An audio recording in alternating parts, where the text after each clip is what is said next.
Hello. आज हम दोबारा से फिर क्यूइंग थ्योरी के लेक्चर पे हैं। तो इससे पहले जो डिस्कशन हुआ था उसमें हमने जो आपको मॉडल के बारे में डिस्कस किया था, फर्स्ट मॉडल था MM1 इनफाइनाइट FCFS, यानी फर्स्ट कम फर्स्ट सर्व तो मॉडल था ही, लेकिन अब जो मॉडल है वो सिंगल सर्वर मॉडल है। यहाँ सिंगल लिखा है 1, तो सिंगल सर्वर मॉडल है। कैपेसिटी फाइनाइट है, फर्स्ट कम फर्स्ट सर्व है, लेकिन क्यों कैपेसिटी फाइनाइट है? एक्सपोनेंशियल सर्विसेज है, सर्विस का जो डिस्ट्रीब्यूशन है एक्सपोनेंशियल है। अराइवल जो डिस्क्राइब है वो पॉइजन डिस्ट्रीब्यूशन से डिस्क्राइब है। System has finite Q, system की फाइनाइट क्यू है। कई कारण से फाइनाइट क्यू हो सकती है। जैसे एक एग्जांपल मैं आपको बताऊं कि आपने देखा होगा कि जैसे हॉस्पिटल्स होते हैं, हॉस्पिटल्स में जो इमरजेंसी बेड होते हैं या इमरजेंसी वार्ड होता है उसकी फाइनाइट कैपेसिटी होती है, वो इनफाइनाइट नहीं होती, फाइनाइट कैपेसिटी होती है। तो इस तरह का मॉडल वहाँ पर काम करता है जहाँ पर फाइनाइट कैपेसिटी होती है। दूसरा, यहाँ पे जो क्यू डिसिप्लिन है वो फर्स्ट कम फर्स्ट सर्व है, पहले आइए पहले पाओ वाला सिस्टम है। कुछ परफॉर्मेंस मेजर्स हैं इसकी, वो मैं आपको बताना चाह रहा हूँ। जैसे वहाँ पर भी फर्स्ट मॉडल में भी हमने डिस्क्राइब करा था और इसमें भी हम कर रहे हैं कि expected number of customer in the system. अब यहाँ पे लेंथ क्या है? लेंथ जो फाइनाइट कैपेसिटी है वो n है। इस सिस्टम की जो फाइनाइट कैपेसिटी है n है। तो देखिए expected number of customer in the system, ये हम LS से डिनोट कर रहे थे, पहले भी कर रहे थे। तो इसका जो फॉर्मूला हो गया यहाँ पे rho 1 minus rho minus n+1 rho to the power n+1 upon 1 minus rho to the power n+1। ये कब है? When rho is not equal to 1 और lambda is not equal to mu. मैंने आपसे पहले भी कहा था कि जो लैम्डा है, लैम्डा क्या डिनोट करता है? लैम्डा इज लैम्डा का नोटेशन जो है, लैम्डा किसका नोटेशन है? अराइवल का, अराइवल पर आवर। और ये जो है mu is known as service, ये सर्विस है। और रो क्या हो जाएगा? Rho is lambda by mu. Rho का जो नोटेशन हो, रो किसका नोटेशन है? लैम्डा बाई म्यू का। यहां पर जब रो की वैल्यू नॉट इक्वल टू 1 होगी, यानी कहने का मतलब है कि ये लैम्डा और म्यू सेम नहीं है यहाँ पे, तो इनकी वैल्यू 1 नहीं आएगी। अगर सपोज रो लैम्डा और म्यू सेम आ जाए, रो इज इक्वल टू 1 हो जाएगा, उस केस में लैम्डा और म्यू सेम होंगे तो रो 1 आ जाएगा, उसमें n/2 होंगे सिस्टम की जो expected number of customer in the system. ऐसे ही expected number of customer in queue, in a queue, तो क्यू में क्या होंगे? एल क्यू, और इसका फॉर्मूला हो जाएगा LS माइनस लैम्डा क्यू, और इसको हम लिख सकते हैं LS minus lambda 1 minus PN upon mu. देखिए यहाँ पे करना क्या होगा, जो भी हम क्यूइंग थ्योरी पढ़ रहे हैं इसका जो मेन जो प्रॉब्लम सॉल्व होंगी वो फॉर्मूला से होंगी। तो फॉर्मूले हमें तैयार करने ही होंगे, किसी भी तरीके से याद करना ही इनका एक तरीका है। यहाँ पे फॉर्मूले ज़्यादा होते हैं थोड़ा। देखिए probability of a consumer in the system for n is equal to 0 1 2 3 n, उसका फॉर्मूला हो जाएगा Pn is equal to 1 minus rho upon 1 minus rho to the power n+1 rho to the power n when n small n is less than equal to capital N, rho is not equal to 1, lambda is not equal to mu. Rho is not equal to 1 when lambda is not equal to mu. अगर lambda और mu की value same नहीं होगी तो रो की value 1 के बराबर नहीं होगी। When lambda is equal to this mu तो रो 1 हो जाएगा और इसकी वैल्यू 1 अपॉन n+1 होगी। देखिएगा अब हम आपसे बात कर रहे हैं, सपोज यहां पर जो क्या कहते हैं, लैम्डा, यानी जो lambda is less then mu होगा, यानी अराइवल सर्विसेज से कम हो जाएगा और नंबर ऑफ कस्टमर इनफाइनाइट हो जाएंगे, यानी जो कंज्यूमर्स हैं वो इनफाइनाइट हो जाए। सपोज कैपेसिटी इनफाइनाइट बढ़ जाए तो ये सेम एज हो जाएगा फर्स्ट मॉडल की तरह। कौन सा फर्स्ट मॉडल था? MM1 infinite FCFS। यानी first come first serve, infinite capacity का मॉडल बन जाएगा। कब बनेगा? When lambda is infinity, lambda tending to infinity. तो तब फॉर्मूला क्या होगा?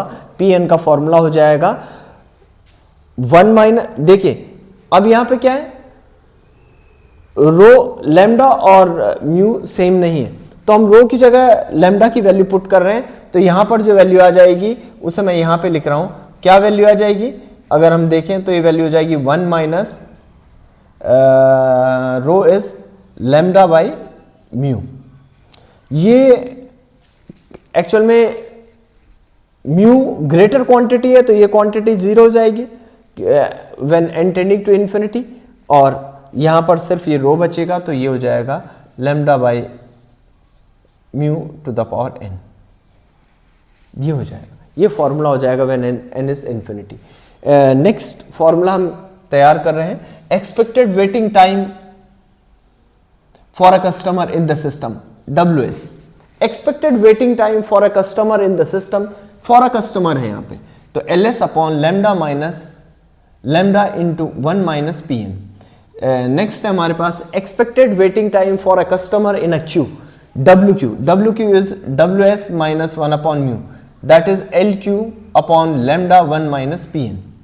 देखिए अब इसके बेस पे हम एक यहां पर जो ये हमने किया है उसी पे हम एक प्रॉब्लम सॉल्व कर रहे हैं, तो एक प्रॉब्लम सॉल्व करते हैं। 1 मिनट रुकिएगा, मैं इस प्रॉब्लम को सॉल्व करता हूं और आपको प्रॉब्लम सॉल्व करने के लिए ये हमारे पास प्रॉब्लम है। देखिए ये हटा देते हैं, देखिए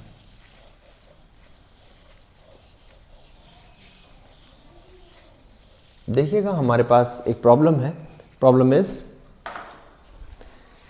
consider a single server model, तो यानी सिंगल सर्वर है, queuing system with Poisson input, Poisson distribution है, सर्विसेज एक्सपोनेंशियल सर्विसेज है, सेम आपके मॉडल से मैच कर रहा है।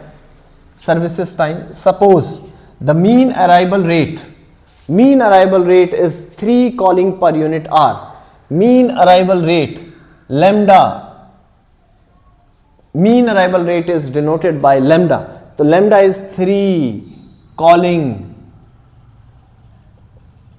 पर आवर, ये लिखा है यहां पे पर आवर।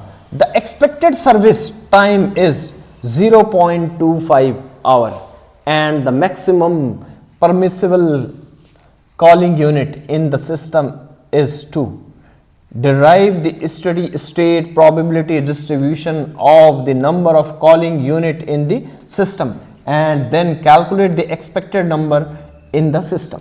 ये हमें कैलकुलेट करना है, यानी हमें Pn कैलकुलेट करना है, जिसका फॉर्मूला मैंने ये लिखा है Pn। तो हमारे पास क्या दे रखा है? लैम्डा दे रखा है and mu is 0.25 calling per hour. ये हमारे पास प्रॉब्लम दे रखी है। अब हमारे पास, एक सेकंड रुकिएगा, अब हमारे पास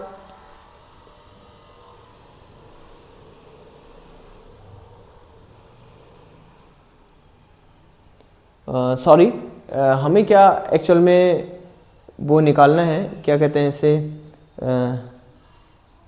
म्यू कैलकुलेट करना है, या म्यू में कुछ और दे रखा है। देखिए अराइवल तो 3 दे रखा है, ये expected service time is 0.2 R दे रखा है, expected service time is 0.2 R, 0.2 R, ठीक है। हम इसे पर आवर में कन्वर्ट करना है, तो 0.25 आर एक्सपेक्टेड सर्विस टाइम है, तो पर आवर में जो सर्विस बन रही है वो 4 हो जा रही है। 0.25 ये 4th पार्ट हो गया, तो 4 कॉलिंग हो जा रही है पर आवर, तब ये 0.25 होगा। तो हमारे पास रो हमें कैलकुलेट करना है, rho is 3/4 that is lambda upon mu, ये रो की वैल्यू आ जाएगी। अब हमें क्या कैलकुलेट करना है, हमारे पास लिखा है कि derive the steady state probability distribution of the number of calling unit in the system, ये हमें ये ड्राइव करना है। तो पी एन का जो फॉर्मूला हो जाएगा, P N is 1 minus rho upon 1 minus rho n plus 1 into rho to the power n, ये हमारे पास फॉर्मूला है। अब देखिए इस पे एक प्रॉब्लम आपके पास ये दे रखी है, क्या दे रखी है, ये कह रहा है कि यहां पर कह रहा है कि the maximum permissible calling unit in the system is 2, maximum permissible calling unit is 2, यानी कैपिटल N इज 2, ये आपको दे रखा है। तो पी एन क्या हो जाएगा, P N is 1 minus rho, that is 1 minus rho to the power 2 plus 1 is 3 and rho to the power n, ये हो जाएगा। अब कैलकुलेट कर लीजिए, इसे हम कैलकुलेट करेंगे तो यहां पर कैलकुलेशन ये हो रही है 1 माइनस रो 1 माइनस 3/4 कितना होगा, 1 माइनस 3/4 हम कैलकुलेट करेंगे, 1 माइनस 3/4 इज 1/4, यहां डिनोमिनेटर में देखिएगा 1 माइनस 1/4 टू द पावर 3, तो ये हो जाएगा 1/4 टू द पावर 3, यानी 1/64 इंटू रो इज, अरे ये रो यह हमने गलत कैलकुलेशन कर दी, यहाँ पर रो की वैल्यू 3/4 है, 3 पावर है तो दैट इज 27/64, यहाँ पर रो की वैल्यू 3/4 लिखिएगा, यह हमने कैलकुलेशन कर दी है, कैंसिल कर दिया उसको n, देखिएगा ये हमारे पास वैल्यू आई। इसको हम सॉल्व करते हैं तो जो सॉल्यूशन आया वो यहाँ लिख रहा हूँ मैं, सॉल्यूशन क्या होगा,